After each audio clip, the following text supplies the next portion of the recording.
ये जो सेशन अब हो रहा है ऑपरेशन सिंदूर के हवाले से हिंदुस्तान की लोकसभा में, इसमें एक चैलेंज गॉन्टलेट थ्रो किया प्राइम मिनिस्टर नरेंद्र मोदी को। तो प्राइम मिनिस्टर नरेंद्र मोदी ने 102 मिनट की, यानी 1 घंटा और 42 मिनट की उन्होंने लगातार वहां पे उन्होंने तकरीर की है। जी सर, सबसे पहले तो मैं आपके सामने ये रखना चाहती हूँ कि इंडिया के पार्लियामेंट में एक बहुत ही धांसू धुआंधार तकरीरें हुई हैं, स्पीच हुई है और डिबेट हुई है ऑपरेशन सिंदूर पे। लोकसभा की बात करेंगे जहां पर PM of India Narendra Modi अपनी स्पीच डिलीवर कर रहे हैं और कह लेंगे काफी ज्यादा उनको सराहा जा रहा है ऑपरेशन सिंदूर को लेकर। मैं बार बार पूछ रहा हूँ कि भारत अगर जंग जीतने का दावा कर रहा है तो फिर बताइए ना इसने सीज फायर किया क्यों?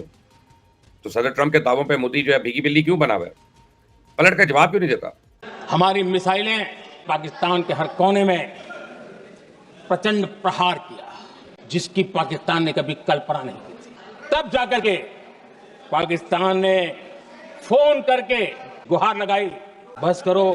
पाकिस्तान कन्वेंशनल वॉरफेयर में हिंदुस्तान का कभी मुकाबला नहीं कर सकता। इससे पहले लोकसभा में खिताब करते हुए भारतीय वजीर आजम नरेंद्र मोदी ने कहा था कि दुनिया के किसी सरबराह मुमलिकत ने भारत से हमले रोकने के लिए नहीं कहा। देखिए, दुनिया के किसी भी नेता ने भारत के ऑपरेशन रोकने के लिए नहीं कहा। नरेंद्र मोदी ने जवाब दिया आगे से कि अगर पाकिस्तान 10 मई को हमारे पर अटैक करेगा तो हम उससे बड़ा अटैक करेंगे, अगर वो गोली से वार करेगा तो हम गोले से वार करेंगे।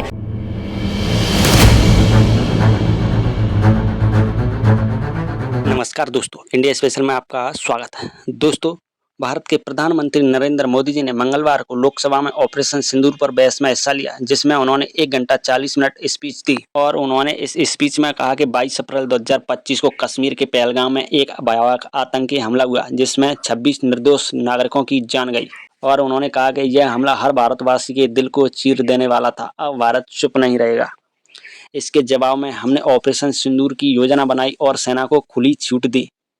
इसके बाद सेना ने 6 मई की रात ऑपरेशन सिंदूर को अंजाम दिया और इस ऑपरेशन सिंदूर में हमने केवल आतंकी ठिकानों को निशाना बनाया, जिसमें भावलपुर और मुरीद के शामिल थे। यह ऑपरेशन कुल 22 मिनट में पूरा हुआ और इसके बाद प्रधानमंत्री नरेंद्र मोदी जी ने ट्रंप का नाम लिए बगैर कहा कि ऑपरेशन सिंदूर के दौरान दुनिया में किसी भी देश ने भारत को अपनी सुरक्षा में कार्रवाई करने से नहीं रोका और न ही किसी नेता ने भारत से पाकिस्तान के खिलाफ एक्शन रोकने को नहीं कहा था, बल्कि पाकिस्तान के डीजीएमओ ने भारत के डीजीएमओ से हमला रोकने की गुहार लगाई थी, क्योंकि वो हमारा हमला झेल नहीं पा रहे थे।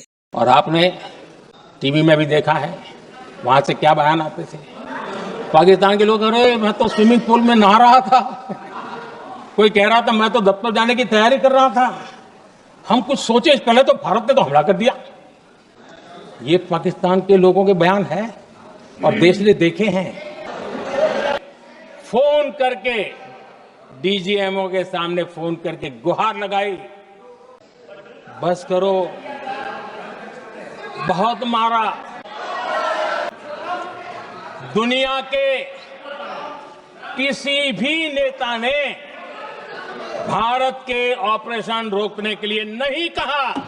9 तारीख को रात को अमेरिका के उपराष्ट्रपति जी ने मुझे फोन पे बताया कि पाकिस्तान बहुत बड़ा हमला करने वाला है, ये उन्होंने मुझे बताया। मेरा जवाब था, अगर पाकिस्तान का ये इरादा है तो उसे बहुत महंगा पड़ेगा। ये मैंने अमेरिका के उपराष्ट्रपति को कहा, अगर पाकिस्तान हमला करेगा तो हम गोली का जवाब गोले से देंगे। ये मेरा जवाब था। उन्होंने कहा कि 9 मई 2025 को अमेरिका के वाइस प्रेसिडेंट जेडी वैंस मुझसे फ़ोन पे मुसलसल बात करने की कोशिश करते रहे, लेकिन मैं अपनी टॉप मिलिट्री लीडरशिप के साथ मसरूफ़ था, मैं उनकी कॉल ना ले सका। जब मेरी मिलिट्री लीडरशिप के साथ बातचीत और मीटिंग्स मेरी ख़त्म हुई, तब मैंने कॉल बैक किया जेडी वैंस को, जो इससे पहले आपको पता है कि अप्रैल के महीने में जब पहलगाम पे दहशतगर्दी हुई थी, तो उस वक्त वो हिंदुस्तान में मौजूद थे और उनकी अहलिया जो है वो हिंदुस्तानी नजाद से कहते हैं, एक अमेरिकन प्रोफेशनल है।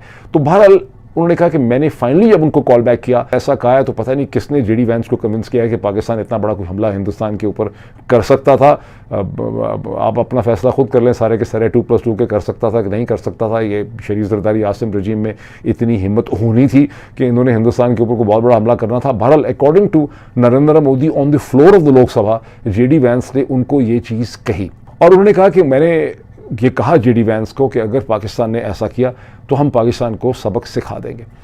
बॉटम लाइन उनकी तकरीर की ये है नरेंद्र मोदी की कि पाकिस्तान के DGMO ने सीज़ फायर मांगा बिकॉज हमने पाकिस्तान के बेसिस के ऊपर जो हमले किए उससे पाकिस्तानी भोखला गए, परेशान थे और वो सीज़ फायर करना चाहते थे, जंग को ख़त्म करना चाहते थे। पाकिस्तानी अखबारों के अंदर जो हेडलाइन है कि इसहाक डार साहब ने कहा है कि पाकिस्तान हिंदुस्तान के साथ कॉम्पोजिट डायलॉग करने के लिए और बातचीत करने के लिए बिल्कुल तैयार है। हेडलाइन तो पाकिस्तान में इस तरह से लगाई गई है जिस तरह से कि हिंदुस्तान बहुत ज़्यादा उसकी एक्सपेक्टेशन कर रहा था या कोई कह रहा था कि आप डायलॉग करें और पाकिस्तान तैयार नहीं था। जिस तरह से इसराइल अचानक अगर कहते कि हाँ हम 2 स्टेट सोल्यूशन के लिए तैयार हो गए, तो हेडलाइन तो इस तरह से लगाई गई है, लेकिन जैसे कि कोई मांग रहा है आपसे एक कॉम्पोजिट डायलॉग, आपकी कोई रेजिस्टेंस थी, बहरहाल उस तरह से खबर लगाई गई। लोकसभा की बात करेंगे जहां पर PM of India Narendra Modi अपनी स्पीच डिलीवर कर रहे हैं और कह लेंगे काफी ज्यादा उनको सराहा जा रहा है ऑपरेशन सिंदूर को लेकर, जो कि 7 मई को पाकिस्तान के ऊपर लॉन्च किया गया था। इस लोकसभा की कह लेंगे कॉन्फ्रेंस के अंदर, मीटिंग के अंदर उन्होंने साफ लफ्जों में कहा है कि ऑपरेशन सिंदूर को रोकने के लिए किसी भी वेस्टर्न लीडर ने हमें कुछ नहीं कहा था, ये हमारी अपनी मर्जी थी कि हम ऑपरेशन सिंदूर का जो सीज फायर है वो लगाएं या ना लगाएं। कहते हैं कि 9 मई वाले दिन यानी कि 9 मई की रात को डोनाल्ड ट्रंप कॉल करते हैं PM of India Narendra Modi को, जहां पर कह लें कि वो कॉल रिजेक्ट कर दिया जाता है और लगातार 3 दफ़ा कॉल्स आती हैं, बट जो पीएम ऑफ इंडिया थे वो बिजी नज़र आ रहे थे, तो उन्होंने अपना बिजनेस दूर किया। मीटिंग को कह लेंगे कंप्लीट करने के बाद उन्होंने फाइनली ट्रंप को कॉल बैक किया और उनसे पूछा कि जी क्या मसला है आपको, आपकी कॉल आ रही थी। 10 मई वाले दिन पाकिस्तान आप पर एक बहुत बड़ा अटैक करने वाला है, तो आप तैयार रहें।